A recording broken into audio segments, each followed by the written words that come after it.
a mais ouvida. A partir de agora, aqui na Rádio Vitrine, você fica bem informado com as principais notícias de Botucatu e região. A partir de agora, entrevista do dia.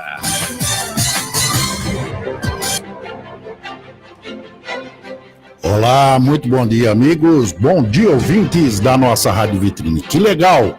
Terça-feira, dia 9 de abril de 2019. 9 horas e 34 minutos nos estúdios. E estamos tendo a grata satisfação, como foi anunciado, mais uma vez em receber aqui nosso amigo, nosso doutor Marcos Barros, né, advogado previdenciário, que veio, né, conforme já veio 2 vezes, e ele está vindo aceitando o nosso convite para deixar todos vocês muito bem informados sobre essa nova lei da Previdência que está aí em evidência, e ninguém sabe, né, praticamente como fazer, como entrar com pedido, como agir mediante esse pedido de aposentadoria. Doutor Marcos, muito obrigado por ter aceito o nosso convite. Seja bem-vindo mais uma vez aqui na nossa Rádio Vitrine. Bom dia, Valério. Bom dia, ouvintes da Rádio Vitrine. É uma satisfação muito grande para nós estar aqui novamente. Espero que hoje seja um dia produtivo e a gente consiga passar para os ouvintes algumas dúvidas principais, que hoje o tema seria sobre o auxílio-doença, né? Perfeito, é isso aí, olha que legal. Muito bom dia, minha querida Cidinha Barros, já está conectada. Meu grande amigo Giner Carvalho, o Marcos Mariotto. Dona Cidinha está mandando um bom dia, seja sempre muito bem-vinda. Meu querido amigo Renato Acerra, o Marcondésio da Rosa, o Giner está mandando bom dia, Valério e Marquinho, bom dia. O Renato também mandando um bom dia. Muito obrigado a todos que já estão conectados aqui conosco. Olha que legal. E como o Marquinhos, né, nas outras entrevistas, a gente fez aquele bate-papo, né, são assuntos polêmicos, e ele veio e com muita maestreza, deixou todo mundo muito bem informado sobre o assunto. Olha, minha querida Ivana Oliveira também já está conectada. Marquinhos, então, como, foi anunciado, a gente vai falar um pouco sobre as regras do auxílio-doença, né? O que é auxílio-doença, Marquinhos? Vamos lá. O auxílio-doença, ele é um benefício temporário, tá? Então, ele é um benefício temporário em substituição à remuneração do segurado concedido para o trabalhador. Aquela pessoa, aquele segurado que fica afastado por mais de 15 dias do trabalho, seja por motivo de doença ou por motivo de acidente, e em relação a isso, ele tem uma incapacidade total e temporária. Então, esse benefício, ele vai ser pago pelo INSS a partir do 16º dia da incapacidade. E esse daí, ele só tem esse tempo, ele só tem esse período, ele é mantido, vamos dizer, ele vai receber do INSS só esses 15 dias. E isso tem como ser prorrogado ou não? O auxílio-doença, ele vai ser concedido a partir do 16º dia, né? Os primeiros 15 dias da incapacidade, do afastamento, é a obrigação da empresa fazer o repasse do salário do empregado. Se essa incapacidade ela persistir a partir do 16º dia, entra a obrigação do INSS ao efetivo pagamento do chamado auxílio-doença. O benefício, ele não tem um prazo específico de duração. Vai depender da gravidade dessa patologia. Então, há casos em que o auxílio-doença ele pode ser concedido apenas 30 dias, tem casos de 60 dias até 2 anos. Isso depende muito da capacidade de retorno ao trabalho ou da persistência dessa patologia. E os nossos ouvintes aqui, quando se caso acontecer e tiver e forem e passarem por uma situação dessa, esses exames são feitos aonde, Marquinhos, para ser concedido esse benefício?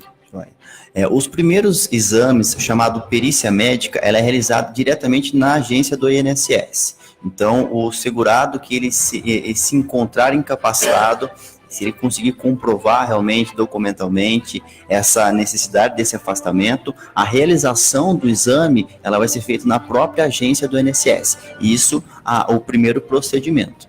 Olha aí, tá vendo? Então, quem tiver com esse pedido de auxílio aí, tem que ser o primeiro exame, sempre que ser feito no INSS. E aos 15, 16 dias primeiros, é a empresa que mantém ainda o salário. E me diga uma coisa, dentro desse período que ele tiver afastado, ele mantém o mesmo salário da empresa ou não, Marquinhos? Não. O auxílio-doença, é até importante você tocar nesse assunto, ele tem uma fórmula de cálculo diferenciada. Tá? Ele não é, assim como outros benefícios do INSS, concedidos com base exclusivamente no último salário de remuneração. Ele tem uma fórmula de cálculo diferenciada. Então, o auxílio-doença, ele vai ser feito um cálculo, a legislação previdenciária, ela exige que esse cálculo seja feito com base nos 80 maiores salários de contribuição que esse segurado tiver, desde julho de 1994, quando nós tivemos a estabilidade da nossa moeda, até a data do requerimento do benefício. Então, a média desses 80 maiores, ela vai ser aplicada em cima de uma alíquota, que é de 91% em cima do salário do auxílio-doença. E recentemente, agora em 2015, nós tivemos uma nova alteração, infelizmente, para prejudicar também o segurado. Eita lá não. Tá?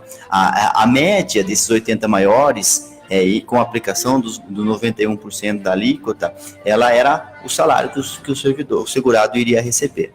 Agora, em 2015, isso foi alterado. Significa o quê? Se a média dos 80 maiores salários de contribuição do segurado ela for maior que os últimos 12 meses, ele recebe os 80 maiores.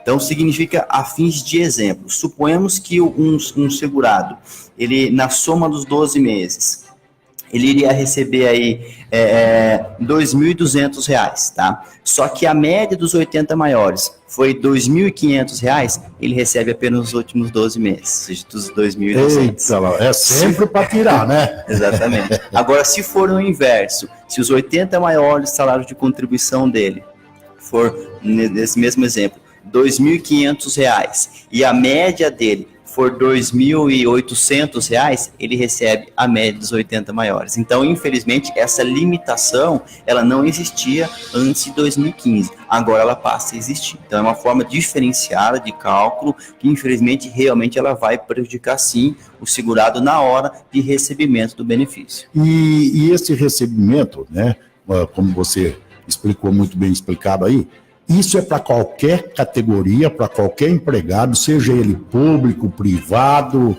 ou dentro dessa regra tem uma diferenciação? Essa regra, ela é para regimento geral, ou seja, são empregados, contribuintes individuais, facultativos, segurados avulsos, pessoas e segurados do INSS. Então, é um regimento geral. Cada instituto, cada sistema de previdência tem o seu regulamento próprio. Porém, ao INSS, ele estipula essa fórmula de cálculo. Então, você vai saber a sua renda somente dependendo do tipo de trabalho que você efetivamente é registrado, ou você é concursado, ou depende do grau da sua especialização com base no seu trabalho.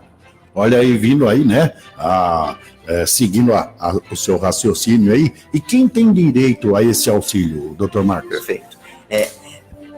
O auxílio-doença, ele é um benefício que ele vai ser concedido a todos os trabalhadores que são segurados do INSS, né? Toda aquela pessoa, aquele segurado do INSS que contribui para o órgão nos 12 meses anteriores ao requerimento, ele possui direito ao auxílio-doença.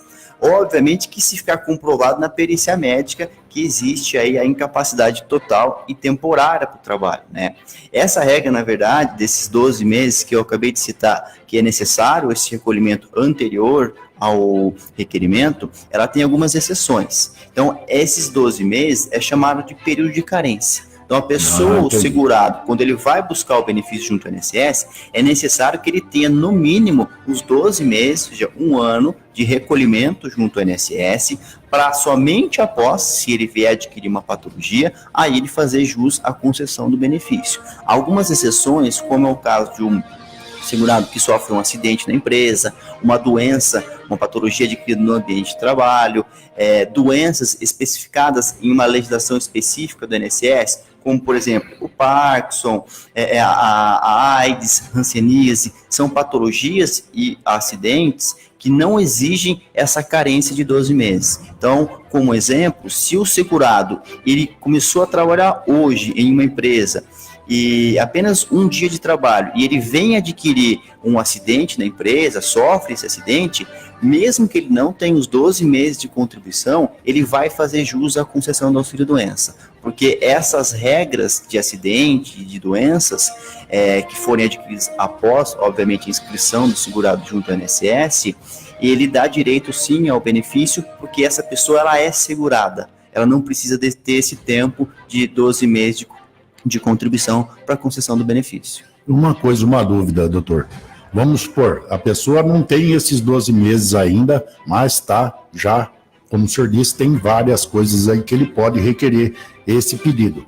E quando essa pessoa não tem essa patologia, não está dentro dessa patologia, mas ele está se deslocando da sua casa para o local de trabalho e sofre um acidente, hoje é muito comum, motocicleta, carro, mas essa pessoa ela já faz lá 3, 4 meses que ela está na empresa. E nesse trajeto, né, pelo que a gente acompanha um pouquinho aqui, ela tem esse direito, né, adquirido. Eu não sei porque conta o tempo na empresa também, o tempo de deslocamento dela até a empresa. Caso sofra um acidente, ela vai ter esse direito também? Perfeito. O deslocamento, em regra, até o local de trabalho, ele também é considerado como acidente de trabalho, tá?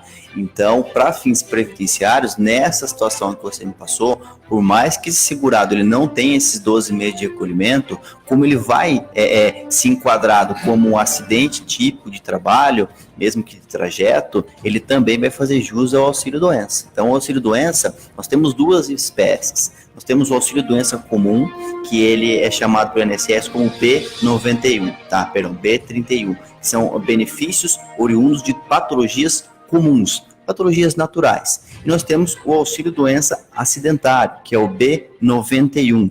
São decorrentes de acidentes de trabalho. A diferença entre os dois significa a estabilidade. Ou seja, se aquele segurado que estava em gozo de um auxílio-doença comum, registrado, ele vem até a alta do INSS, obrigando ele a voltar ao trabalho, e ele entende que ele está apto para o retorno, ele não tem uma estabilidade, ou seja, a empresa ela pode dispensá-lo sem nenhuma estabilidade específica.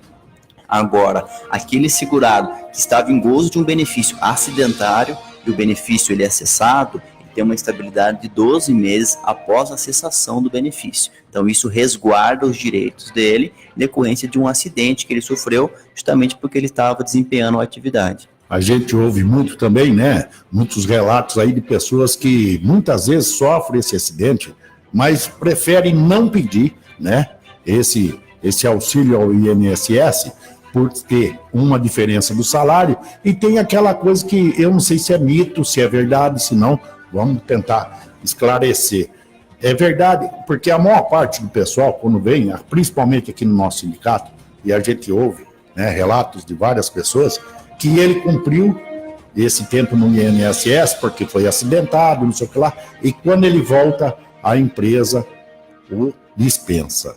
Existe isso mesmo? A empresa pode fazer isso ou ela tem uma carência para que esse tempo ele permaneça na empresa, doutor? Perfeito, é exatamente essa situação que eu passei. Existe, e vai depender, obviamente, do tipo do benefício. Então, como eu falei, se nessa situação, esse segurado, esse trabalhador, ele estava recebendo um auxílio-doença comum, suponhamos que é uma patologia que não foi adquirida no ambiente de trabalho, uma patologia que não foi decorrência de um acidente adquirido no ambiente de trabalho, nessa situação ele não tem essa estabilidade de 12 meses. Ou seja, obviamente que o empregador, ele pode sim dispensá-lo sem nenhuma justificativa, né? Agora, se esse segurado ele estava em gozo de um auxílio-doença acidentário, porque sofreu um acidente de trajeto, porque sofreu um acidente dentro da empresa, ou a patologia que ele adquiriu oriunda da atividade que ele desempenhava, e o benefício desse segurado é auxílio-doença acidentário, ele tem sim essa estabilidade de 12 meses. Então o benefício foi cessado. Se ele entender que ele está apto para o retorno ao trabalho, a legislação assegura esses 12 meses de estabilidade. Então nesse período o empregador não pode dispensá-lo sem a necessária indenização. Olha aí, tá vendo? Que muito bem explicado, hein? Que é umas coisas que a gente ouve no dia a dia, muitas vezes. O pessoal fala até demais aí da conta.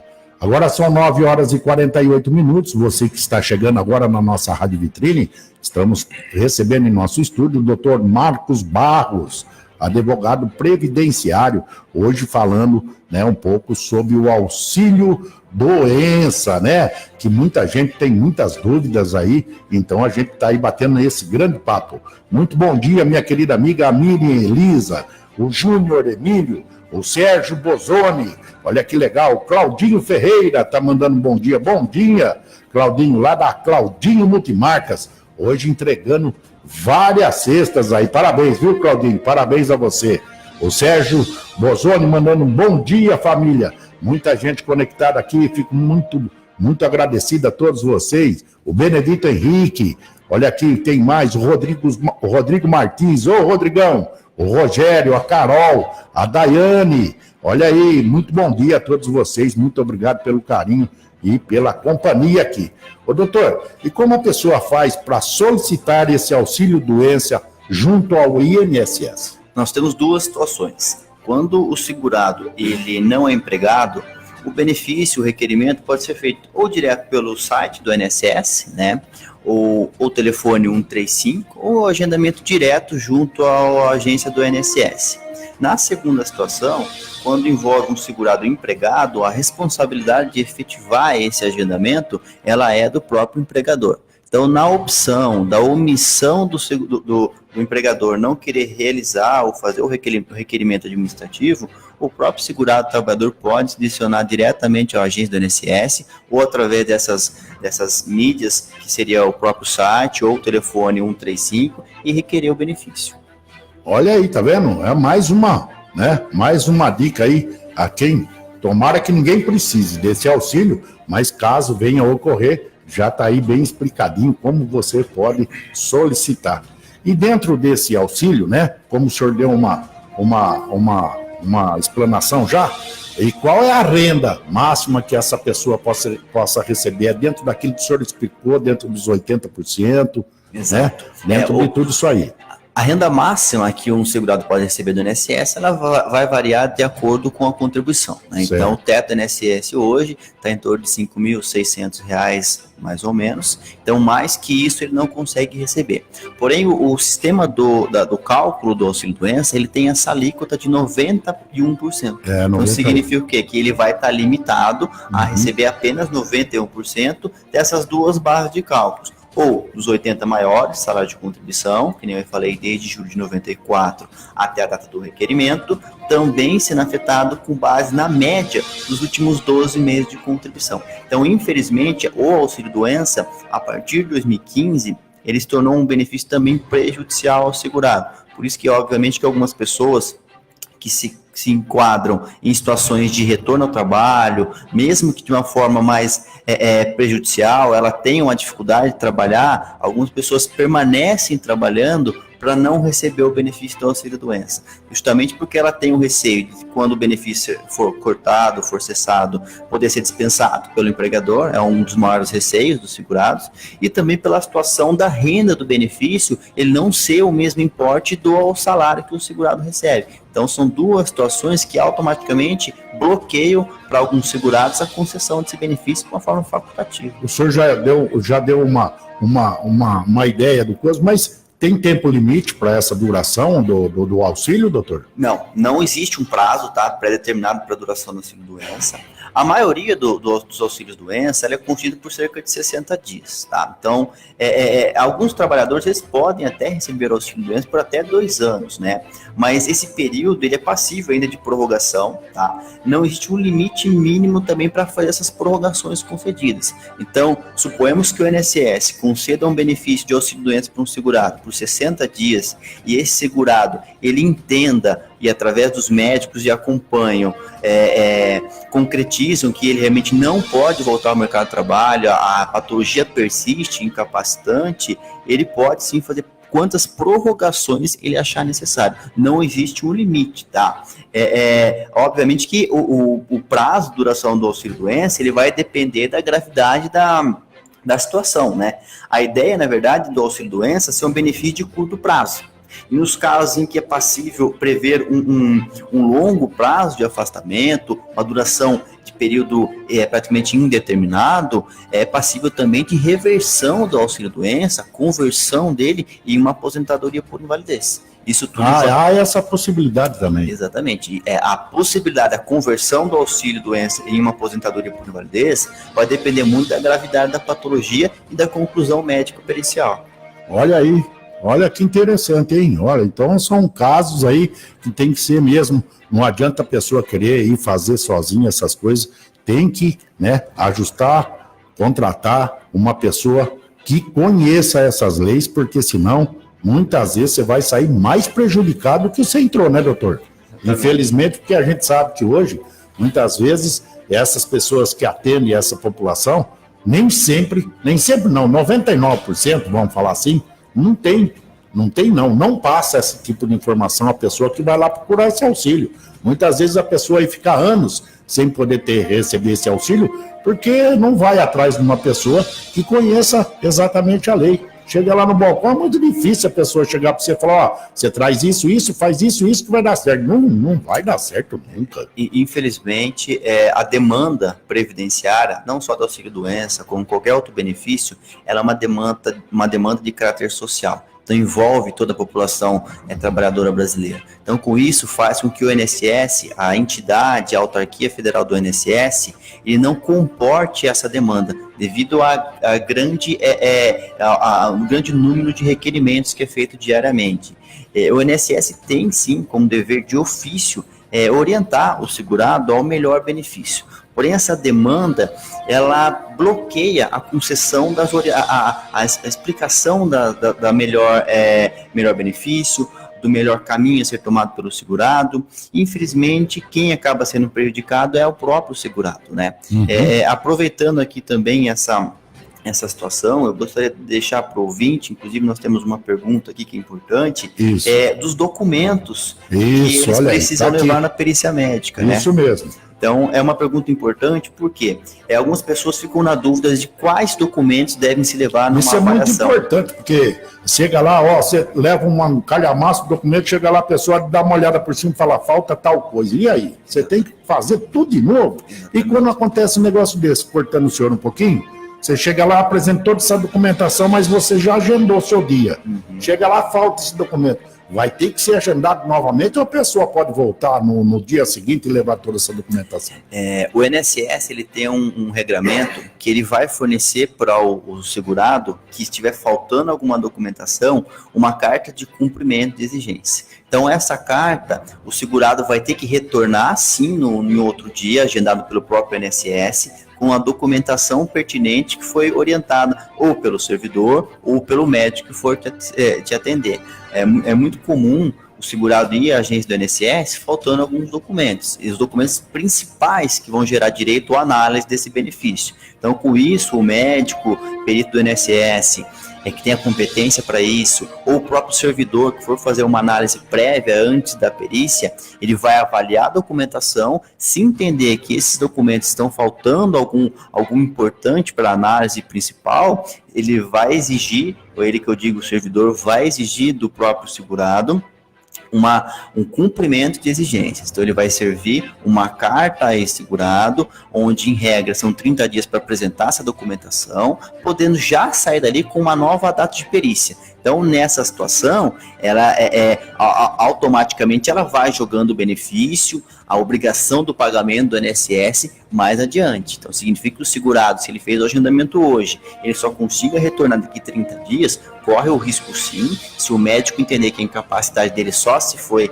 adquirida lá na frente, na próxima perícia, ele só vai receber dali para frente. Esse tempo que ficou para trás, esse um mês aí, esquece, não recebe. Vai depender muito da avaliação médica. Se o médico constatar que somente na segunda perícia ficou detectado a incapacidade, é a partir da segunda perícia, a partir da data do início da incapacidade, que ele vai receber o benefício.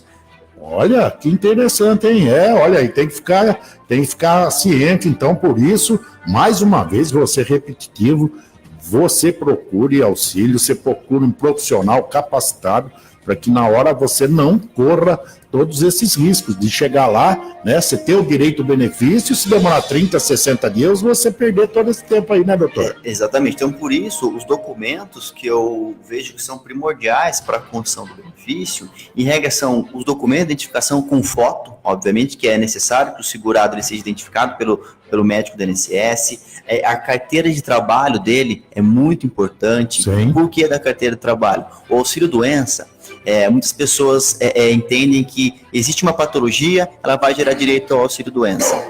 O nome do benefício, ele é um nome errado, porque não é a doença em si que gera direito à concessão do auxílio-doença. É a incapacidade. Então, se essa pessoa ela tem uma patologia, e essa patologia implica na negativa do trabalho, ou seja, limita ela ao retorno à atividade ou até trabalhar, aí sim ela gera direito ao auxílio-doença. Existem patologias que ela não limita a pessoa a trabalhar. Então, nessa situação, o auxílio-doença ele não vai ser concedido. Isso é uma coisa muito importante. Não basta apenas uma doença. O porquê que a pessoa tem que levar a carteira de trabalho? O que vai gerar direito ao auxílio-doença é se a patologia que ela tem, que ela porta, implica ela em trabalhar na atividade habitual que ela exerce. Então, há casos em que a pessoa, o segurado, ele pode receber o auxílio-doença e trabalhar. Por quê? Isso não impede nada? O INSS ele não vai restringir esse benefício, doutor? Aí vai depender da atividade que gerou direito à incapacidade e ao auxílio-doença. Para fins de exemplo, se você pega uma pessoa que à noite ela é professor e durante o dia ele exerce uma atividade de esforço físico, sim, e a atividade de esforço físico implica ele ficar de pé, sentar ou a carregar objetos pesados, o auxílio-doença vai ser concedido para essa atividade do esforço físico. E a patologia, como não limita a profissão de professor, um exemplo, ele pode, por exemplo, ficar sentado sem nenhum prejuízo, às vezes na atividade, ele pode trabalhar e receber o auxílio-doença concomitantemente. E isso não vai impedir nada dele receber esse auxílio no valor em dinheiro e receber o próprio salário dele estar atuando como professor, como o exemplo que o senhor deu aí. Exatamente. São duas atividades que ele exerce concomitantemente e apenas uma delas é que gera limitação para exercer, ele pode sim receber o auxílio-doença para aquela atividade que ele está limitado, e a outra atividade que ele exerce, que não tem o bloqueio da patologia, ele recebe o salário normalmente. Existe a possibilidade sim. Olha que legal, hein? Eu não sabia disso, não. Olha aí, muito bem colocado pelo Dr. Marcos aqui. Agora são 10 horas e 1 minuto, tem mais gente conectada aqui. Meu querido amigo André Militão Leite. Ô, Dé, seja muito bem-vindo. A Daiane Henriques, bom dia, bom dia. O Daniel Souza tá mandando um bom dia, patrão, bom dia, querido. A Adriana Ramos também já está aqui. O Júnior também já está conectado aqui conosco. Muita gente conectada aqui, são centenas de pessoas. Bacana, muito obrigado pelo carinho. A dona Luísa Zavati também já está conectada conosco. Que bacana. A Josi Ruas também está conectada lá no Rio Bonito. Que bacana, muita gente conectada. Doutor, porque às vezes a pessoa é aprovada na perícia médica e o benefício é negado? Como que... E a gente sabe de muitos relatos, né, que isso acontece muitas vezes, né? Exatamente. Essa é uma pergunta extremamente importante, porque o perito médico, após a realização do exame físico, né, no segurado e análise de toda a documentação, ele apresenta o parecer conclusivo, que é o laudo médico, né? E nesse laudo médico, ele vai fixar 2 pontos importantes. O primeiro ponto que o perito fixa nessa análise é o chamado data de início da doença. O que é isso? É quando surgem os primeiros sintomas no trabalhador e ou ele foi diagnosticado com a doença. Essa é a primeira análise do perito. A segunda análise mais importante, e a que vai gerar direito ou não ao benefício, é a chamada data de início da incapacidade. Eita! A data de início da incapacidade é onde vai comprovar que aquela patologia que ele adquiriu está implicando ele retornar ao trabalho ou continuar na atividade. Então, a data de início da incapacidade é que gera direito à concessão ou não do auxílio-doença. É muito comum do trabalhador ele ser aprovado na perícia do INSS, tá? Mas na data fixada pelo perito como data de início da incapacidade, ele já não era mais segurado do INSS. Aí, automaticamente, ele não tem direito ao benefício. Então, para fins de exemplo, para o ouvinte, suponhamos que hoje ficou constatado que o segurado está incapacitado, tá? Só que esse segurado, ele não contribuía para o INSS há mais de 3 anos. Nessa situação, o segurado, por mais que o médico constate a sua incapacidade, ele não vai ter direito ao benefício.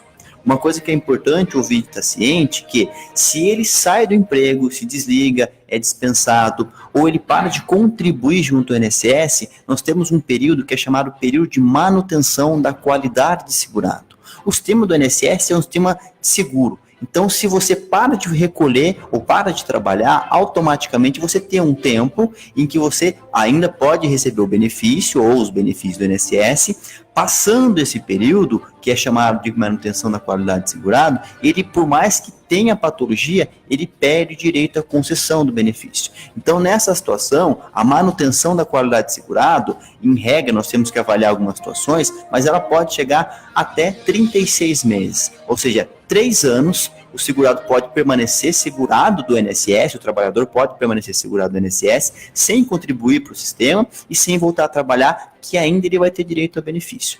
Para atingir essa situação, é da seguinte maneira: aquele trabalhador que ele foi dispensado da empresa, ou ele parou de recolher junto ao INSS como contribuinte individual, a legislação dá um prazo de até 12 meses, que ele pode ficar sem recolher junto ao INSS, que ele ainda é segurado, ou seja, se ele tiver uma patologia incapacitante, ele pode sim requerer o benefício, que nesse período de 12 meses ele vai receber o auxílio-doença. Agora, se esse trabalhador comprovar que ele está desempregado através da carteira de trabalho, uma declaração do Ministério do Trabalho, o período de carência da manutenção dele aumenta mais 12 meses. Ou seja, 24 meses, 2 anos, que ele pode ainda nesse período requerer o auxílio-doença, que ele não perde a qualidade de segurado. E por fim, se esse trabalhador segurado ele tiver na carteira de trabalho, nos dados do INSS, 120 meses de recolhimentos ininterruptos, ou seja, 10 anos de contribuição, aumenta esse período de qualidade de segurado, de manutenção da qualidade de segurado por mais 12 meses. Então, até 3 anos, ele ainda faz jus à concessão dos auxílios-doença. É muito comum, então, nessa situação, que o trabalhador, ele vai ao INSS solicitar o benefício, mas ele nunca contribuiu. E aí o perito constata a incapacidade e fala, olha, o senhor foi aprovado na perícia, mas ele recebe a carta com a negativa, porque a incapacidade, ela é realmente comprovada.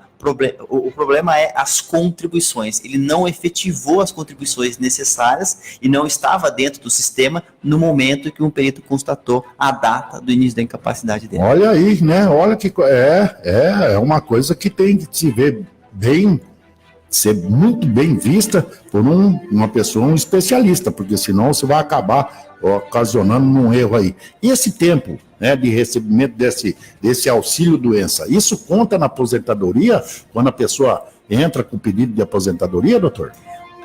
É a seguinte situação. Após o término da concessão do auxílio-doença, se você fizer contribuições junto ao INSS, ou se você retornar ao trabalho, esse período em gozo do auxílio-doença, ele vai sim ser computado na aposentadoria, tá? É importante que a pessoa tenha em mente, tenha conhecimento que o auxílio-doença, ele só vai ser computado na aposentadoria dessa pessoa, desse segurado, se ele for intercalado com atividades, ou seja, voltar ao trabalho, voltar à atividade que ele exercia anteriormente, registrada em carteira, ou retornar e iniciar as contribuições junto ao sistema. A simples cessação do benefício e a solicitação da aposentadoria por invalidez, por idade ou por tempo de contribuição, esse período em gozo do auxílio-doença não vai ser computado. É importante, então, o segurado ter a seguinte situação: se ele recebeu o auxílio-doença por 10 anos, 15 anos, e agora ele vai buscar a aposentadoria dele, se ele for automaticamente no INSS, sem ter o retorno ao trabalho, ou sem efetivar as contribuições necessárias, esse período não vai ser computado para fins nem de carência, nem de tempo de contribuição. Então, no caso, vamos supor, ele recebeu esse período, ele tem que voltar, vamos supor que ele volte para a empresa, já com essa mentalidade, vamos dizer assim, eu preciso requerer minha aposentadoria. Por quanto tempo ele tem que trabalhar novamente para que ele possa fazer esse pedido? Não existe prazo mínimo. A legislação ela é específica. O período do auxílio-doença, se ele for cessado hoje e o segurado retornou à atividade, ele pode requerer o benefício no mês seguinte. Não tem prazo específico. O que ele não pode é não voltar. Exatamente. Vamos dizer. É a mesma situação das contribuições. Nós temos ainda um pouquinho de restrição na nossa jurisprudência em relação àquele segurado que ele recebeu o auxílio-doença por 10, 5 anos, 15 anos, depende do período. Vai ao INSS por alguma orientação, às vezes errônea, e faz apenas um recolhimento. Esse um recolhimento, no meu entendimento, seria suficiente, porque a legislação ela não especifica quanto período de contribuição tem que ser feito após a cessação do auxílio-doença para ser computado. Porém, a nossa jurisprudência atual, ela entende que apenas um recolhimento, ela não é suficiente. Então, em regra, nós costumamos utilizar, quando o segurado ele é um contribuinte individual, para que ele efetive pelo menos 3 a 4 meses de contribuições, se ele realmente voltou ao trabalho, para aquele segurado facultativo, a mesma situação, 3 a 4 meses de contribuição, e para aquela pessoa que é empregada, não existe um período mínimo de retorno. Nessa situação, se ele retornou ao trabalho, no mês seguinte ele já pode solicitar o benefício. E no caso, doutor, dessa pessoa, ele ficou aí, como o senhor colocou, por 10, 15 anos, né, recebendo esse auxílio-doença. E, de uma forma ou de outra, ele não consiga mais voltar ao trabalho. E ele vai requerer essa aposentadoria, como o senhor disse, ele não vai ter essa conta, né, desse período que ele não teve essa contribuição. Ele pode ser aposentado por invalidez? A aposentadoria por invalidez, ela vai depender muito da análise médica. Então, há casos, sim, que a pessoa fica afastada durante o recebimento do auxílio-doença por longos períodos. Hoje isso já não vai acontecer mais. Através da medida provisória que nós tivemos agora, a 871, e através de instruções normativas recentes do INSS, o período de recebimento do auxílio-doença ele vai ter um período limitado. Então, ele pode ser chamado para o chamado pente fino, né, para fazer as reavaliações médicas. Então, nessa situação, essas pessoas que já estão há um certo tempo em recebimento do auxílio-doença, quando forem fazer a reavaliação médica junto ao INSS, o médico do próprio INSS pode sim conceder o benefício da aposentadoria por invalidez. Se ficar constatado que a incapacidade desse segurado ela é total e permanente, ou seja, ele não tem condições de trabalhar em nenhuma outra atividade, ele pode sim receber o benefício da aposentadoria por invalidez com base na análise do médico junto ao INSS. Na opção e na hipótese do médico do INSS ele manter esse segurado afastado, o ideal é não solicitar a aposentadoria por invalidez no momento, até porque o benefício já vai estar ativo do auxílio-doença. Aguarde o INSS fazer a avaliação. Se o INSS, o médico do INSS, entender que esse segurado adquiriu a aptidão para o retorno ao trabalho, que é muito comum na situação, ele pode, através ou um recurso administrativo ou através de uma ação judicial, ele buscar, sim, o restabelecimento do auxílio-doença e a consequente concessão da aposentadoria por invalidez. Olha aí, né? Muito bem explicado, então, né? Se caso você que está ouvindo conhece alguém que está passando por essa situação, ou mesmo vem aí querer adquirir a sua aposentadoria e teve todo esse trabalho aí, tem que procurar um profissional mesmo, senão você vai acabar quebrando a cara aí. 10 horas e 11 minutos. Minha querida Simone Andrade e o Leandro Destro já estão conectados aqui, mandando um bom dia, bom dia. O Rodrigo Martins, ô Rodrigão, o Percy Cassimiro, também conectado conosco. Sejam todos muito bem-vindos. Muito obrigado aí pelo carinho, pela companhia de todos vocês. Após, doutor, quanto tempo de indeferimento do auxílio-doença por parte do INSS devo ingressar com uma ação judicial contra o INSS? Perfeito. É comum o segurado ele ter o benefício negado pela perícia do INSS e ficar remarcando perícia médica indefinidamente. Isso não é uma boa opção. Então, o benefício foi negado, a pessoa vai e faz um novo agendamento. Persistiu a negativa e vai fazendo esses agendamentos de uma forma indefinida. Isso não é uma boa opção. Vou explicar. Ele não vai sair prejudicado com isso. Exatamente. O primeiro é importante esclarecer que é direito do trabalhador, tá? Requerer quantas vezes e quantas perícias ele entender necessárias junto ao INSS. Contudo, eu não recomendo que essas perícias sejam remarcadas reiteradamente. Porque os peritos do INSS, eles possuem um acesso ao histórico das perícias. Verdade. Então, significa o quê? Os indeferimentos, ele reduz drasticamente a chance dessa pessoa ter a sua incapacidade reconhecida. Porque como os médicos que avaliaram ele já entenderam que ele está incapacitado, toda vez que ele fizer um novo agendamento, quando o médico abrir no sistema o seu histórico, já vai ver que lá atrás, às vezes no mesmo mês, já teve uma negativa, constatando que ele estava apto por um próprio colega dele de trabalho, um próprio colega médico de trabalho. Então, dificilmente, se o segurado ele não teve nenhuma documentação nova que alterasse a conclusão do médico anterior, esse reiteradamente agendamento por negativa, ela vai prejudicar, inclusive, na ação judicial.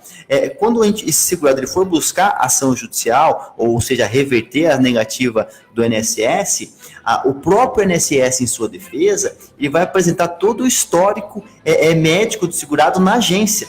Então, isso vai fazer o quê? Que constate as inúmeras negativas, reduzindo a chance do êxito da ação.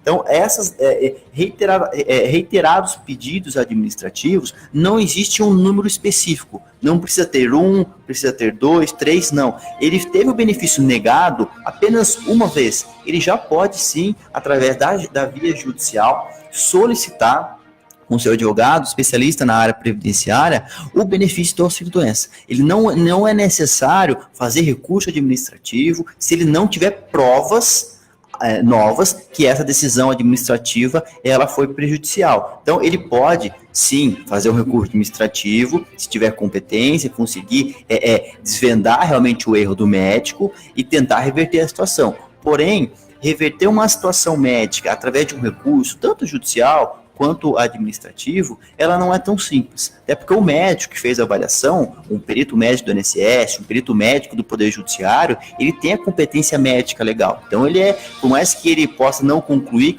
que aquele segurado esteja incapacitado, ele tem toda a competência para conseguir detectar se existe essa incapacidade ou não. Então, tendo uma vez, uma oportunidade, o benefício negado, se ele persiste na negativa do INSS, ele pode ter um prejuízo. Os médicos do INSS, em regra, Botucatu, a nossa região, São Manuel, Tatinga, eles têm o seu grupo médico que atende naquela agência. Isso é verdade. Então, ele vai conseguir acompanhar o histórico do segurado naquela própria agência. Então, dificilmente, se esse segurado ele não tiver como comprovar documentos novos, que aquele médico primeiro negou o benefício de uma forma equivocada, ele não vai conseguir reverter essa situação na própria agência do INSS. Por isso da ação judicial. A ação judicial, se for feita por um especialista da área, automaticamente ele vai avaliar o laudo médico, vai avaliar o atestado médico do segurado, os relatórios médicos e vai solicitar ao Poder Judiciário que aquele segurado seja acompanhado, faça uma perícia médica por um especialista na patologia. Então, ele tem a chance de reverter essa situação na via judicial. Porém, se ele fizer esses reiterados pedidos administrativos e constatar a negativa do benefício, porque os médicos do INSS entendem que esse segurado está apto, é uma chance um pouquinho mais prejudicada de concessão do benefício na via judicial. Olha aí, então é uma grande dica aí, né? A você que está tentando entrar com esse pedido de auxílio aí, vê bem. Porque, como o senhor disse, é notório isso aí, né? Tem uma junta aí, que nem na nossa região são 4, 5 peritos. É muito, quer dizer, é improvável que um vá contestar o laudo que o outro já fez na primeira perícia, então essa pessoa vai ser prejudicada mesmo. E ela tem que entrar mesmo com esse pedido judicial, já que vai procurar o profissional competente para que ele faça isso, porque senão vai cair no que o senhor acabou de relatar aí, vai ficar pedindo e vai perder todo esse tempo aí. Exatamente. A junta médica do INSS era é uma junta automaticamente competente. Sim. Os médicos que estão inscritos no INSS são médicos competentes em todas as agências, né? Isso a gente não tem como negar.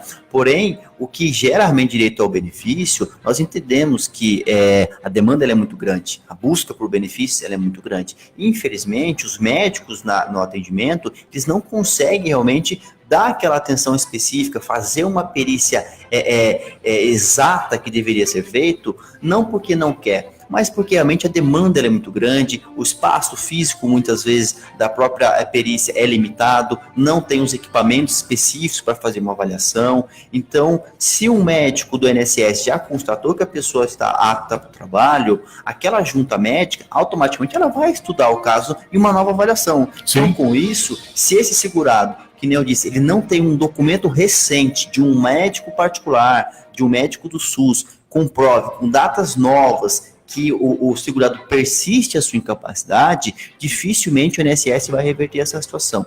Judicialmente, a chance é um pouco melhor, porque esse segurado ele já vai, através do seu advogado, orientado aos documentos que ele vai ter que levar. Perfeito. Então, já vai saber, muitas vezes, o perito que ele vai passar na especialidade, porque quando você entra com ação judicial, você já requer, muitas das vezes, o requerimento de uma especialidade com base na patologia que esse segurado porta. Então, ele tem a possibilidade de conseguir o benefício administrativamente.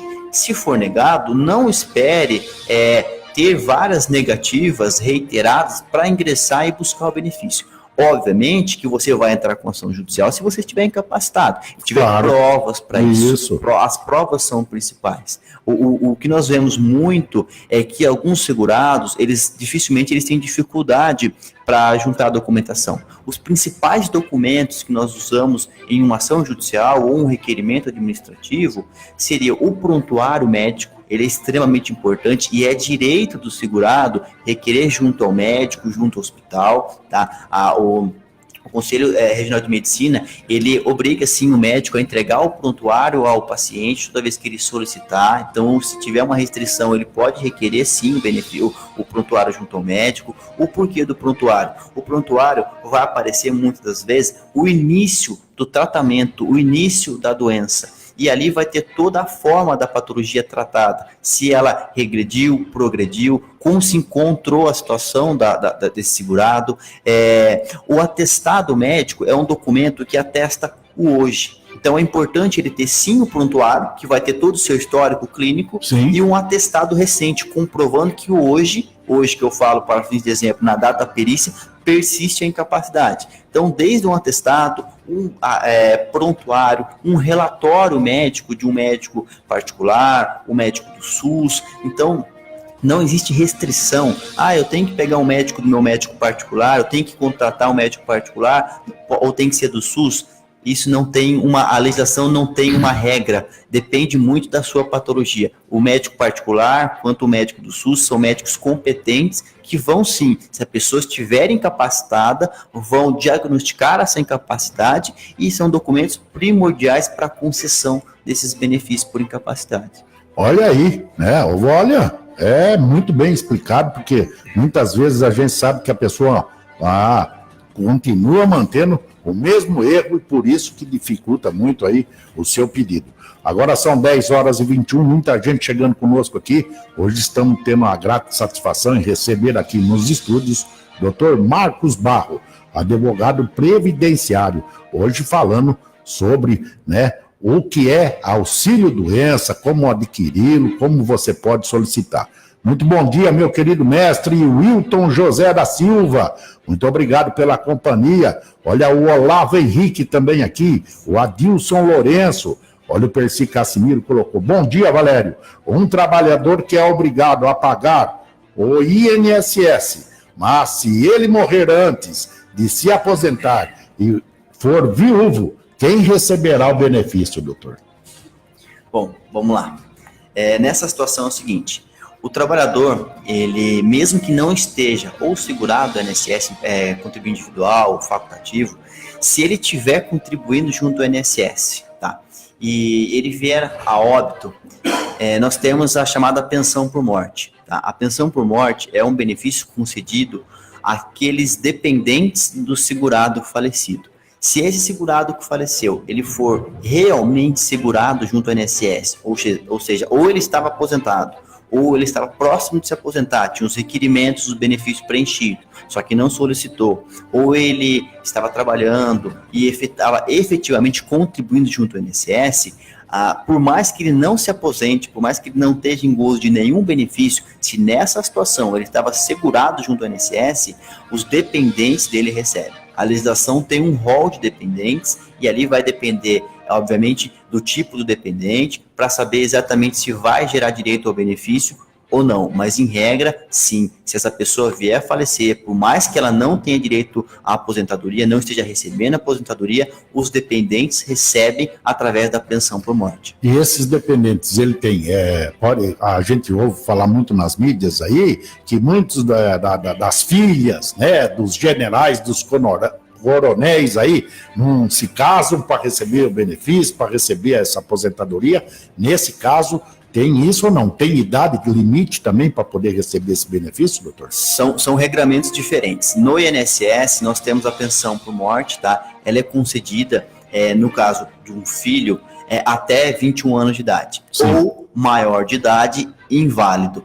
Em regra, também é mais concedido para a viúva, para a esposa, mas nós temos uma regra da pensão por morte que ela vai ser concedida sim aos dependentes. Nessa situação que você me passou em relação aos filhos maiores, que não se casam, é uma situação de um regramento diferenciado, que é do regimento previdenciário militar. Nessa situação, sim, eles, algumas pessoas, algumas filhas, elas realmente evitam o casamento, porque a regra da militar, da Previdência Militar, ela é diferente do regimento do INSS. O INSS não, ele tem um limite de idade. Então, até 21 anos de idade, os filhos recebem esse benefício. Agora, se esse filho ele já é deficiente, essa deficiência é desde nascimento, essa deficiência foi adquirida antes do falecimento do segurado, que é o beneficiário ativo do benefício, ele recebe, sim, independente de ter 21 anos de idade. Ele pode receber o benefício por um longo período.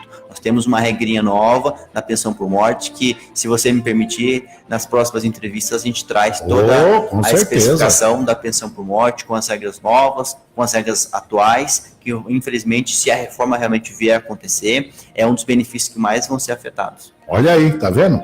Tá respondido, meu caro Percy. Beleza, muito obrigado pela sua participação aqui, seja sempre muito bem-vindo, né? Todos vocês, olha aqui o nosso querido presidente da Associação Atlética Botucatuense, o Jânio Gonçalves, também conectado aqui, o Newton José Leão Oberdi, o Marcelo Fábio Ferreira, também conectado aqui, muita gente conectada nessa manhã, né, do dia 9/4, às 10 horas e 25 minutos, aqui no estúdio. E o doutor Marcos está falando, né, batendo um papo conosco aqui a respeito das regras atuais do auxílio-doença. Doutor, o que fazer quando for convocado para o famoso pente fino do governo? Esse pente fino é uma brincadeira, né? Você tem que ir lá comprovar que você está vivo agora. Né? Na verdade, é a seguinte situação, Valério. Com a reforma da Previdência, ela está focada realmente na redução dos gastos, né? Então, o governo ele tem convocado diversos beneficiários para o famoso pente fino. O que é o pente fino? É a reanálise das condições de saúde do segurado, para saber realmente se esse segurado permanece incapacitado ou não. Eu sou totalmente a favor do pente fino na seguinte situação. É comum, antigamente, o INSS deixar a pessoa afastada por longos períodos recebendo auxílio-doença e muitas vezes a pessoa já tinha condições de voltar ao trabalho. Então, eu sou a favor de fazer, sim, a reavaliação, mas fazer uma reavaliação correta. Não fazer a reavaliação, não fazer um pente fino apenas para reduzir gastos. Fazer um pente fino para se avaliar se realmente persiste aquela incapacidade laborativa do segurado.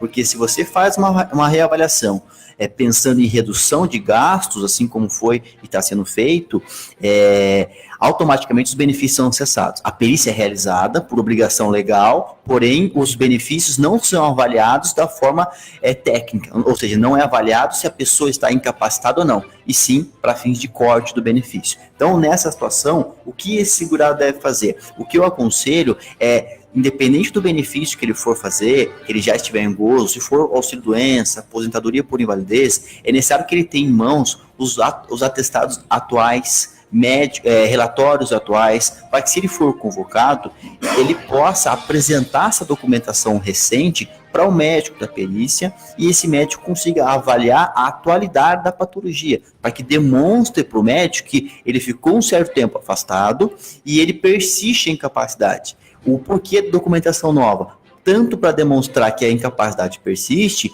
Quanto que, se nessa situação um segurado ele tem uma incapacidade agravada, uma patologia agravada, nessa própria perícia do pente fino, chamado pelo governo como pente fino, o médico do INSS pode sim conceder uma aposentadoria por invalidez. Então, se o benefício dele era um auxílio-doença e a patologia se agravou nesse período e o segurado não foi atrás do seu direito, com o chamado pente fino, com a documentação nova em mão, o próprio médico pode sim fazer a transformação do seu auxílio-doença em aposentadoria por invalidez. Então, vai cair naquela regra. Se foi chamado para o pente fino, o benefício for negado, você pode também, judicialmente, reverter essa situação. Mas o mais importante é os documentos que o segurado deve permanecer na perícia e deve ter em mãos são os documentos atuais, os médicos atuais. Isso são os mais importantes. Isso que eu ia perguntar para o senhor. No caso aí desse pente fino, a pessoa é convocada por qualquer motivo, ele não pode comparecer. Esse benefício é cessado. E para ele reverter isso, para ele voltar a receber, ele tem que entrar judicialmente novamente? O ideal é, se o segurado ele não puder comparecer na perícia, seja qualquer motivo, ele comunique antes. Ele vai na agência, peça para alguém ir no seu lugar, leve um atestado. Então alguém pode representar ele lá. Um representante, um procurador pode representá-lo, mas o ideal é não aguardar chegar na data da perícia e não comparecer. O não comparecimento, automaticamente o INSS ele vai cancelar o benefício. Tá? Então, nessa situação, é muito comum, às vezes, a pessoa que ficou um longo período recebendo auxílio-doença e a patologia se agravou. Então, ela constantemente faz exames, constantemente fica internada em hospitais. Ela pode, sim, se tiver a data da perícia agendada, essa pessoa estiver internada, ela pode solicitar, junto ao INSS, a avaliação pericial no ambiente onde esse segurado se encontra. Então, se ele estiver num hospital acamado, ele solicita isso junto ao INSS, leva a documentação da internação e solicita para que o médico do INSS ou a junta médica, através de um médico competente, vá sim no dia agendado pelo INSS, no hospital onde esse segurado esteja internado e faça a avaliação médica. E nesse caso, me surgiu uma pergunta aqui. Nesse caso, se essa pessoa for aposentado ou tem esse auxílio, mas ele é da área rural, procede da mesma forma? Esse procedimento é o mesmo? Exatamente. Se for para um trabalhador rural, em regra o trabalhador rural, eu cito o segurado especial, que são aquelas pessoas que têm uma propriedade rural, não têm empregados, sobrevivem da renda naquela propriedade rural. Essas pessoas, trabalhadores rurais, eles não precisam recolher junto ao INSS. Entendi. Nessa situação, ele basta comprovar o efetivo trabalho rural. Então, ele comprovando que ele automaticamente sempre desempenhou a atividade rural, ele não precisa recolher esses 12 meses, ou seja, pagar diretamente ao INSS. Entendi. Essa contribuição do segurado especial, trabalhador rural, ela é de uma forma indireta. É através de compra de insumos, venda de materiais. Então, nessa situação, ele comprovando que ele era o trabalhador rural, o trâmite para requerer o auxílio-doença é o mesmo de um trabalhador da lida urbana. E quando e o trabalhador rural, ele entra no pente fino também? Ele tem que comprovar, doutor? Exatamente. Pelas regras atuais, é independente da espécie do trabalhador, se é rural, urbano, ele vai sim, se estiver recebendo um benefício por incapacidade, ele vai ser chamado para essa reavaliação médica pericial. Então, o que importa é o tipo do benefício, se é auxílio-doença, aposentadoria por invalidez, esses benefícios por incapacidades, sim, vão ser chamados para o chamado pente fino. É importante também deixar a situação, os ouvintes a par da seguinte situação.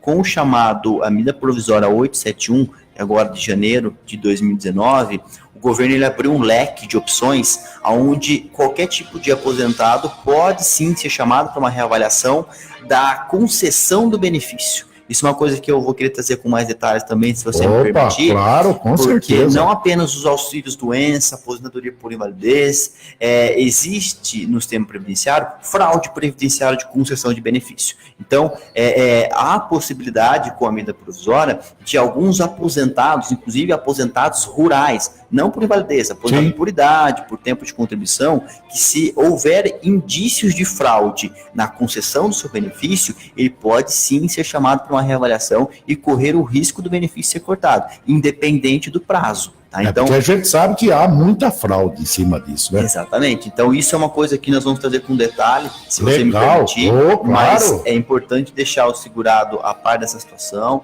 O que eu gostaria de deixar frisar para os segurados, independente da espécie do benefício, se for aposentadorias definitivas, especial, por tempo, por idade, ou benefícios comuns, auxílio-doença, auxílio-acidente, aposentadoria por invalidez, mantenha em mãos uma pasta com os documentos atuais, recentes, carteira de trabalho, PPP, por aposentado especial, por quê? Isso é importante se você vier a ser chamado para um possível pente fino, você ter como comprovar que a sua aposentadoria ela é feita, concedida de boa fé e não existe nenhum indício de irregularidade. Olha aí, muito legal, muito legal. Olha, agora são 10 horas e 33 minutos, tem mais gente conectada aqui, o Marcelo Fábio, abraço Valério, abraço meu querido.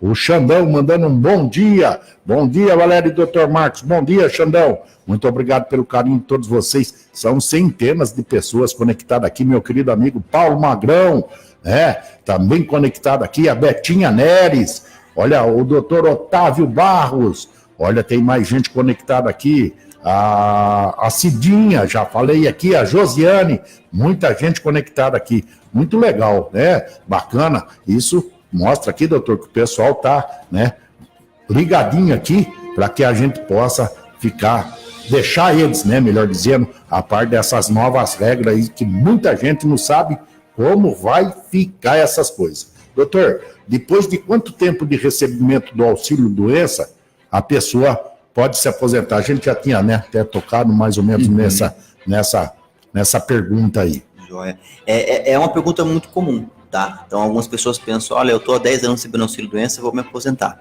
Não é assim que funciona, tá? O tempo, ele vai depender do restabelecimento para voltar ao trabalho. Significa o quê? Se aquele segurado, ele não for possível se adaptar na função, voltar ao mercado de trabalho, o INSS vai sim fazer a reavaliação médica dele para saber se essa situação implica em voltar ou não ao trabalho. Se aquela patologia que ele recebeu auxílio-doença na época limitava a esse segurado apenas uma atividade, o benefício e persistir que ele só pode trabalhar, ele não pode trabalhar apenas uma atividade, persiste a concessão do auxílio-doença. Agora, se o médico fizer essa avaliação e entender que a patologia se agravou, limitou a sua atividade de trabalho em qualquer tipo de atividade, ou seja, foi de um tempo de um auxílio-doença, de uma incapacidade total e temporária para uma incapacidade total e permanente para qualquer tipo de atividade, aí a aposentadoria por invalidez ela pode ser concedida. Não tem um prazo mínimo. Pode ser que esse segurado receba auxílio-doença por 6 meses e a incapacidade dele venha se agravar de uma forma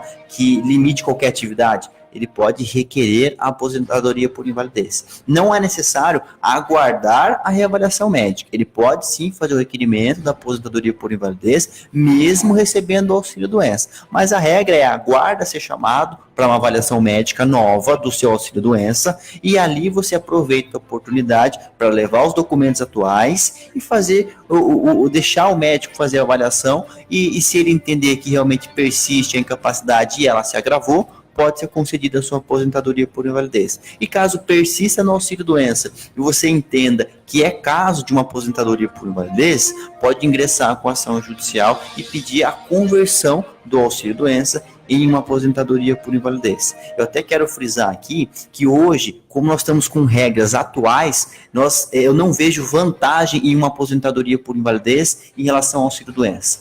Por quê? O auxílio-doença ele vai ser concedido para aquela pessoa que tem uma incapacidade total e temporária, que nem nós dissemos. Pode ser reavaliada a qualquer momento. A aposentadoria por invalidez, ela também pode ser reavaliada a qualquer momento. Entendi. Então, algumas pessoas pensam, estou aposentado por invalidez, não vou voltar mais ao trabalho nunca mais. Não é assim. A aposentadoria por invalidez, ela pode, através das novas regras, ser chamado para ser reavaliado a qualquer tempo também. E esse benefício pode ser cessado se for constatado que a pessoa teria condição de voltar a trabalhar, doutor? É a seguinte situação. A aposentadoria por invalidez, ela vai depender da idade da pessoa, tá? Para saber se esse benefício pode ser reavaliado ou não. Até recentemente, em final de 2018, comecinho de 2019, pessoas que estavam em recebimento do auxílio da aposentadoria por invalidez tinham mais de 55 anos de idade, 15 anos recebendo benefício, 10 anos recebendo a aposentadoria, eles não poderiam ser chamados para uma reavaliação médica. Maiores de 60 anos de idade também não poderia ser chamado para uma reavaliação médica no benefício da aposentadoria por invalidez. Hoje, com a medida provisória 871, essas pessoas que recebem o benefício há mais de 10 anos, há mais de 15 anos e possuem menos que 60 anos de idade, podem ser chamados a qualquer momento. Olha aí, hein? A regra, até 2018, era que auxílio-doença, reavaliação a cada 6 meses, tá? Máximo 6 meses. Aposentadoria por invalidez, regra máxima de 2 anos para fazer essa reavaliação. Hoje já não existe mais esse regramento. A medida provisória está em vigor nesse período. Não sabemos se vai vigorar, se vai ser transformado em lei, mas hoje, se estiver recebendo aposentadoria, se estiver recebendo auxílio-doença, pode sim ser chamado a qualquer momento para uma reavaliação.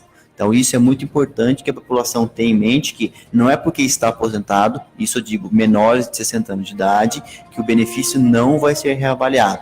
Por isso, a importância da documentação médica sempre atual. E uma coisa, doutor, a pessoa está aí, ela está num desses 2 sistemas, ou na aposentadoria por invalidez, ou está afastado aí, né, por auxílio-doença. Beleza, ela vai ter todos esses trâmites. Se ela tiver aposentada, né, aposentou, tudo legal por tempo de trabalho, tudo bonitinho. E ela continua trabalhando. Ela continua contribuindo para o INSS. Ela pode entrar no auxílio-doença se ela vier a se machucar? Infelizmente, não. Esse é o Brasilzão, infelizmente não. Nessa situação, a legislação ela veda a acumulação de aposentadorias com auxílio-doença. Então, o segurado que ele aposenta e continua a exercer atividade por obrigação de recolhimento por ser empregado, essas contribuições elas não geram direito ao auxílio-doença, um auxílio-acidente ou qualquer benefício do INSS, exceto salário maternidade e reabilitação profissional. Então, se aquele aposentado ele estava recebendo uma aposentadoria por idade, por tempo de contribuição, não que seja benefício por incapacidade, e vem adquirir uma patologia, nesse período, ele está desamparado do INSS. Ele só vai ter direito a receber a mesma aposentadoria que ele recebe. Não tem direito ao auxílio-doença. Não tem direito à aposentadoria por invalidez. Então, que coisa, né? Pagar pode, exatamente. Mas receber não pode. Por obrigação legal, a legislação ela veda esse acúmulo desses benefícios, porque entende que como a pessoa já se aposentou, automaticamente o recebimento do salário seria suficiente para as despesas e as custas desse Então, eles deviam também aí cessar. Então, daqui para frente você continua trabalhando, mas você não precisa recolher o INSS. Não é verdade? Para eles receberem, pode. Mas para você ter o auxílio num caso desse, não pode. É complicado essas coisas, né? Para o trabalhador empregado, ele não tem essa faculdade de escolha, né? Ele não tem escolher se ele vai continuar registrado, se ele vai continuar contribuindo ou não. Então, isso o empregador, ele é obrigado a reter na fonte 8, 9, 11% do salário do empregado e repassar para o INSS. E num caso desse, veio mais uma coisa aqui. A pessoa se aposenta e continua trabalhando. Esse 8, 9, 10, 11% de recolhimento, ele também não tem a opção disso. É o que já vinha sendo descontado dele, que ele vai continuar contribuindo? Isso vai depender do salário. Então, se ele teve um aumento do seu salário do trabalho, aí automaticamente o limite para fins de empregado registrado em carteira é 11%. Hoje é 11%. Então, mais que isso, ele não consegue contribuir pelo regimento de empregado. Então, a não ser que ele tenha umas atividades concomitantes, que aí ele vai ter a contribuição tanto de uma empresa quanto de outra empresa. Então, são 2 contribuições, mais limitada a 11%. Uma coisa que eu queria aproveitar, que nós estamos falando da aposentadoria por invalidez, uma grande diferença entre o auxílio-doença e a aposentadoria por invalidez após a cessação do benefício. O auxílio-doença ele pode ser cessado automático, né, que nem eu disse, se for feita uma reavaliação e a pessoa estiver apta para o trabalho, e no mês seguinte o benefício já não se encontra mais ativo, ou seja, a pessoa não tem nenhum resquício na conta. Entendi. A aposentadoria por invalidez vai depender do tempo de duração do benefício. Se esse aposentado estava recebendo o benefício da aposentadoria por mais de 5 anos, tá? O benefício da aposentadoria por invalidez ele não vai ser cessado automaticamente. Ou seja, ele vai ser aprovado pelo médico e o benefício vai ser pago através de uma chamada mensalidade de recuperação.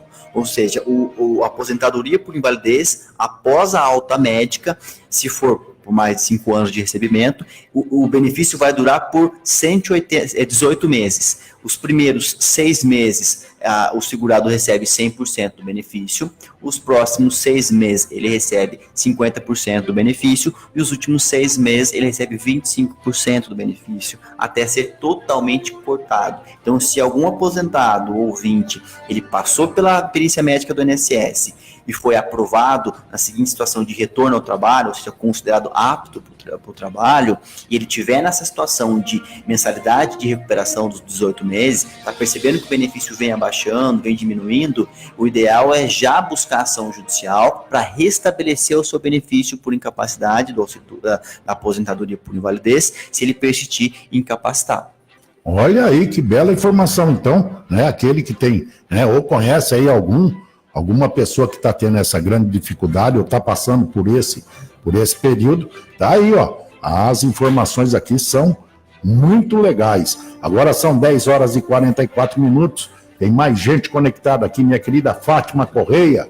O doutor Otávio Barro Júnior está mandando um bom dia. Bom dia, doutor. Seja sempre muito bem-vindo aqui. Muito obrigado pelo carinho, pela companhia de todos vocês. Doutor, hoje, olha, nessa terça-feira, quando o assunto é legal, passa muito rápido aqui, né, dentro do nosso programa. E eu gostaria, né, de deixar aqui mais uma vez o convite aberto para o senhor aqui. Eu sei que o tempo do senhor é muito corrido, a gente não vai ficar tomando mais o tempo do senhor, tem muitas perguntas e a gente vai fazer num próximo programa, se assim o senhor aceitar, mais uma vez vir aqui, né, para que a gente possa continuar com esse bate-papo aí, que é muito instrutivo a todos os nossos ouvintes. E se o senhor quiser colocar mais alguma coisa em cima disso aqui, caso a gente não tenha lembrado de perguntar alguma coisa, fica à vontade, o microfone é seu. Eu agradeço, Valério, a oportunidade, né? É um mecanismo que você nos oportuna de passar para a população realmente algumas dúvidas, são dúvidas comuns da população. O convite automaticamente já está aceito. Opa, que legal, muito obrigado. Vamos estudar aí um caso importante, inclusive se os ouvintes quiserem deixar algum tema que entenda que é necessário, nós debatemos aqui, nós estamos abertos a isso também. Agradeço novamente a oportunidade. Eu creio que o tema do auxílio-doença seria basicamente isso, então eu prefiro estar passando nesse momento as regras atuais para a população, para que não tenha nenhum receio de buscar o benefício já, que não tenha nenhum receio de buscar análise do benefício, por muitas informações, às vezes, chamadas de fake news na mídia. Isso, nossa, tem muito. Nós muito. temos ouvido bastante, então, preze pelo regulamento atual, tem direitos, vão buscar, não espere passar no tempo, porque nós estamos lidando com trabalhadores, com pessoas contribuintes do INSS, que no momento de infortúnio, no momento de um agravamento de patologia, num falecimento, essas pessoas, elas contribuíram para o INSS. Então, são direitos que elas têm de buscar, então, busque o seu direito, e eu já agradeço novamente aos ouvintes, estamos abertos a qualquer tema que for de interesse, para poder debater aí numa próxima oportunidade. Olha aí, muito legal. Eu fico muito satisfeito, né, em o senhor ter aceito o nosso convite e está feito aí. Então, se não der a semana que vem, na outra semana, o doutor Marcos, né, que tem bastante atividade aí, então, assim que tiver mais uma folga, vai voltar aqui para a gente continuar com esse grande bate-papo. Olha aqui, muito bom dia, meu amigo Sérgio Henrique Ortiz, também já está conectado. O Antônio Carlos Gordo Marquezini, bom dia para vocês, bom dia. O Vitor Hugo Batista, também conectado aqui. Doutor, foi uma grande satisfação, mais uma vez, em receber o senhor aqui na nossa rádio. Fica aí, então, já está aceito o convite, a gente vai vir com temas polêmicos sobre essa nova legislação, sobre a Previdência, as novas reformas da Previdência, que está deixando muita gente, quem tem cabelo está caindo, e quem está aguentando um pouco está ficando branco, não é verdade? Com essas novas regras, então tem que ter. E eu torno a repetir, né? Hoje a gente tem vários conhecidos, vários amigos, muita gente nesses casos, e eu tenho certeza que essa explanação que o senhor fez hoje a respeito desse auxílio-doença vai servir de muito para muita gente aqui que ainda está perdido como proceder, né, numa hora dessa. Porque a pessoa já está debilitada lá e tem que, né, com tudo essas coisas. Então procure um profissional capacitado. Não vá na conversa de qualquer um. Chegar, faz isso, vai lá que dá certo. Não dá certo. Não dá certo. São regras distintas, né? Muitas vezes tem que ser muito bem orientado para que não caia em tudo aquilo que o senhor disse. Chega lá, bate e volta, bate e volta, bate e volta, vai perder um tempo desnecessário, né? Para que consiga tudo isso aí. Exatamente, Valério. Na verdade, nós temos que o ouvinte tem que entender que nós estamos lidando com muitas vezes o salário da vida toda dessa pessoa, o salário que vai fazer com que essa pessoa ela seja a manutenção da sua família. Então, o ideal em qualquer espécie de benefício do INSS é buscar o melhor benefício, buscar a melhor renda, a melhor aplicação do direito. Então, por isso, o segurado ele tem que preservar pelo seu direito e buscar o melhor benefício com a capacitação ideal que ele entender que é necessário. Legal. 10 horas e 48 minutos. Doutor Marcos, muito obrigado mais uma vez. Espero que o senhor tenha um bom dia, uma ótima semana e esperamos mais uma vez, né, na semana seguinte ou na outra semana, assim que o senhor tiver um tempo disponível, para que o senhor possa voltar aqui e a gente continuar com esse bate-papo aqui.